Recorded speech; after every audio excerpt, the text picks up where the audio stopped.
Hello students, तो कैसे हैं आप लोग।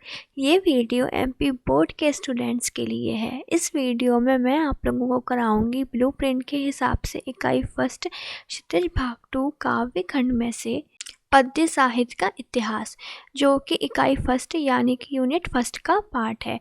और यूनिट फर्स्ट में से आप लोगों के लिए 1 मार्क का 6 क्वेश्चन, 2 मार्क्स के 4 क्वेश्चन और 3 मार्क्स का 1 क्वेश्चन ही आएगा। तो पद्य साहित्य का इतिहास भी इनमें से किसी भी मार्क्स में आ सकता है, लेकिन ये ब्लूप्रिंट और सैम्पल पेपर में 2 मार्क्स का दिया हुआ है, तो आप उसके हिसाब से भी कर सकते हैं। और मैं आप लोगों को एक बात और बता दूं कि मैं इकाई फर्स्ट में से आप लोगों को ये 3 टॉपिक करा चुकी हूँ। इसका लिंक मैंने आपको डिस्क्रिप्शन बॉक्स में दे दिया है, आप वहाँ से देख सकते हैं। तो चलिए ये वीडियो शुरू करते हैं।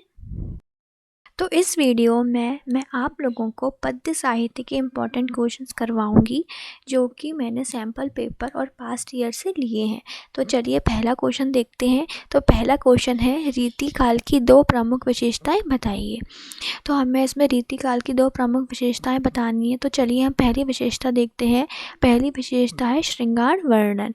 श्रृंगारिकता रीतिकाल की प्रमुख प्रवृत्ति है। इस काल के कवियों का मुख्य काव्य रस श्रृंगार है। इस काव्य में श्रृंगार रस के संयोग और वियोग दोनों की प्रमुखता रही है। अब हम दूसरा देखते हैं। रीतिकाल के कवि ने कवि क्रम और आचार्य क्रम साथ साथ निभाया। इस काल के सभी कवियों ने लक्षण ग्रंथों का निर्माण किया। इस काल में लक्षण ग्रंथों की रचना हुई। अब हम लोग सेकंड मोस्ट इम्पॉर्टेंट क्वेश्चन देखते हैं। तो प्रश्न नंबर 2 है, प्रगतिवाद काव्य की 2 विशेषताएं लिखिए। तो इसका उत्तर है, प्रगतिवाद काव्य की एक विशेषता यह है कि प्रगतिवाद काव्य में मानवतावादी दृष्टिकोण को अपनाया गया है।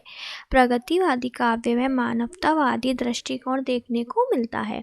और सेकंड है, प्रगतिवाद कवियों ने आर्थिक एवं सामाजिक समानता पर बल देते हुए निम्न वर्ग और उच्च वर्ग के अंतर को समाप्त करने पर बल दिया। प्रश्न नंबर 3 है, रीतिकाल के 2 कवियों के नाम तथा उनकी एक एक रचना का नाम लिखिए।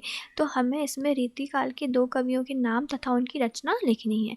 तो पहले रीतिकाल के कवि हैं केशवदास और उनकी 2 रचनाएं हैं रसिक प्रिया और रामचंद्रिका। और दूसरे कवि हैं भूषण और उनकी 2 रचनाएं हैं शिवा बावली और शिवराज भूषण। प्रश्न नंबर 4 है, 2 प्रगतिवाद कवियों के नाम तथा उनकी एक एक रचना का नाम लिखिए। तो पहले कवि हैं सूर्यकांत त्रिपाठी निराला, जिनकी रचनाएं हैं नए पत्ते और बेला। और दूसरे कवि हैं नागार्जुन, इनकी रचनाएं हैं युगधारा और तुमने कहा था। प्रश्न नंबर 5 है, रीतिकालीन काव्य को किन काव्य धाराओं में विभाजित किया गया है। तो इसका उत्तर है, रीतिकालीन काव्य को 3 काव्य धाराओं में बांटा गया है। पहली है रीतिबद्ध, दूसरी है रीति सिद्ध और तीसरी है रीति मुक्त। प्रश्न नंबर 6 है, प्रयोगवादी काव्य की 2 विशेषताएं लिखिए। तो इसका उत्तर है, प्रयोगवादी कवियों ने पुराने एवं प्रचलित उपमानों के स्थान पर नवीन उपमानों का प्रयोग किया है। और दूसरी है, प्रयोगवादी कवियों ने अपनी कविताओं के लिए मुक्त छंदों का चयन किया है। प्रश्न नंबर 7 है, 2 प्रयोगवादी कवियों के नाम तथा उनकी एक एक रचना का नाम लिखिए। तो इसका उत्तर है, भारत भूषण अग्रवाल और उनकी रचना है छवि के बंधन और जागते रहो।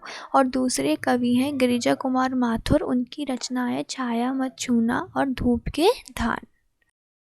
प्रश्न नंबर 8 है, नई कविता की 2 प्रमुख विशेषताएं लिखिए। तो इसका उत्तर है, इस काल की कविताओं में मानव से जुड़ी प्रत्येक वस्तु को प्रतिष्ठा प्रदान की गई है तथा इसे कविता का विषय बनाया है। और दूसरी है, इस काल में मानव जीवन की विसंगतियों, विकृतियों एवं अनैतिकतावादी मान्यताओं पर व्यंग्य रचनाएं लिखी हैं। प्रश्न नंबर 9 है, पद्य साहित्य से आप क्या समझते हैं, लिखिए। तो इसका उत्तर है, यहाँ साहित्य की वह विधा है जिसमें किसी कहानी या मनोभाव को कलात्मक रूप से किसी भाषा के द्वारा अभिव्यक्त किया जाता है। इसके अंदर कविताएं, पद, दोहे, साखी इत्यादि आते हैं। इनके संग्रह को हम पद्य साहित्य कहते हैं।